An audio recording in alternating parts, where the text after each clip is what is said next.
I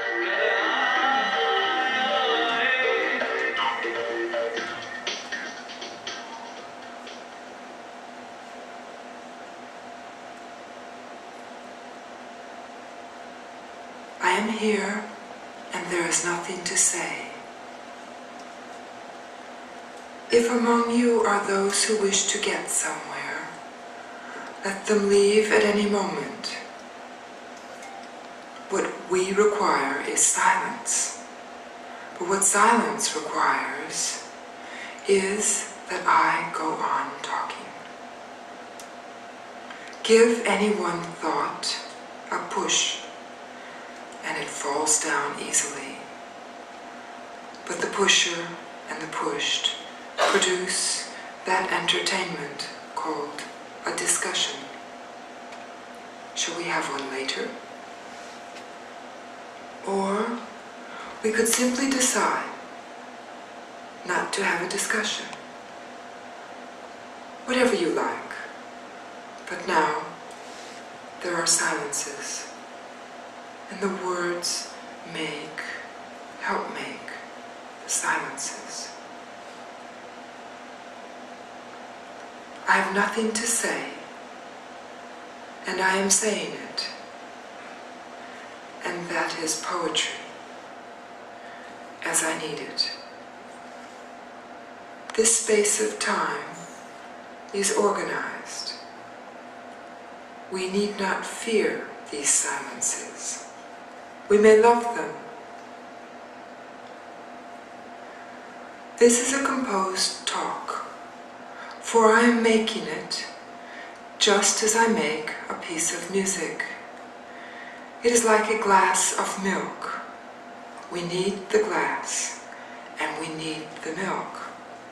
Or again, it is like an empty glass, into which, at any moment, anything may be poured.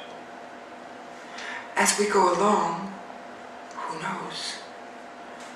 An idea may occur in this talk. I have no idea whether one will or not. If one does, let it.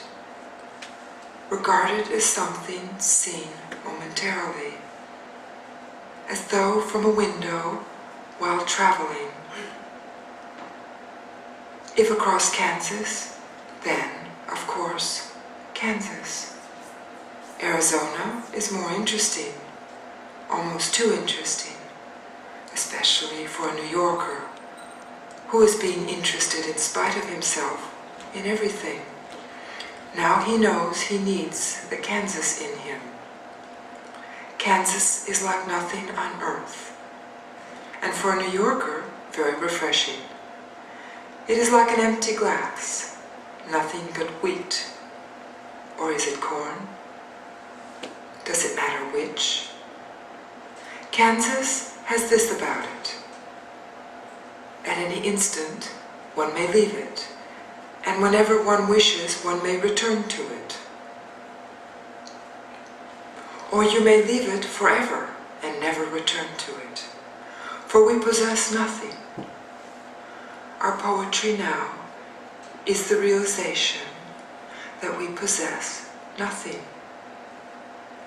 Anything, therefore, is a delight, since we do not possess it, and thus need not fear its loss. We need not destroy the past. It is gone.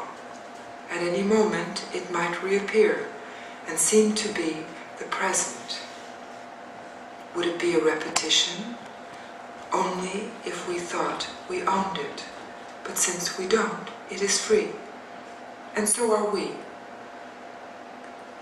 Almost anybody knows about the future and how uncertain it is.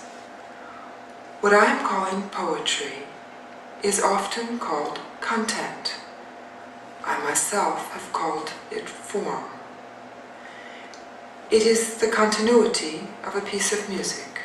Continuity today, when it is necessary, is a demonstration of disinterestedness. That is, it is a proof that our delight lies in not possessing anything. Each moment presents what happens. How different this form sense is from that which is bound up with memory, themes and secondary themes, their struggle, their development, the climax, the recapitulation, which is the belief that one may own one's own home. But actually, unlike the snail, we carry our homes within us, which enables us to fly, or to stay, to enjoy each. But beware of that which is breathtakingly beautiful, for at any moment the telephone may ring, or the airplane come down in a vacant lot. A piece of string or a sunset, possessing neither, each acts, and the continuity happens. Nothing more than nothing can be said. Hearing or making this in music is not different, only simpler than living this way. Simpler, that is, for me, because it happens that I write music. That music is simple to make, comes from one's willingness to accept the limitations of structure. Nowhere.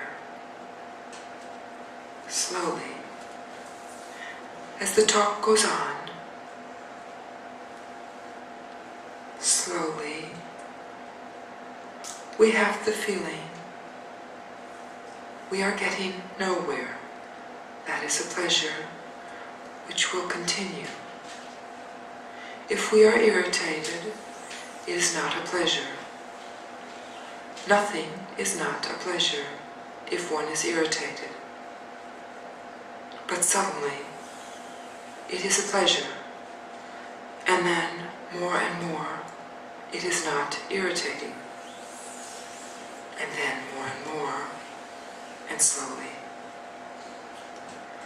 Originally, we were nowhere, and now, again, we are having the pleasure of being slowly nowhere. If anybody is sleepy, let him go to sleep. We are now at the beginning of the third unit of the fourth large part of this talk. More and more, I have the feeling that we are getting nowhere, slowly. As the talk goes on, we are getting nowhere, and that is a pleasure. It is not irritating to be where one is. It is only irritating to think one would like to be somewhere else. Here we are now, a little bit after the beginning of the third unit of the fourth large part of this talk. More and more, we have the feeling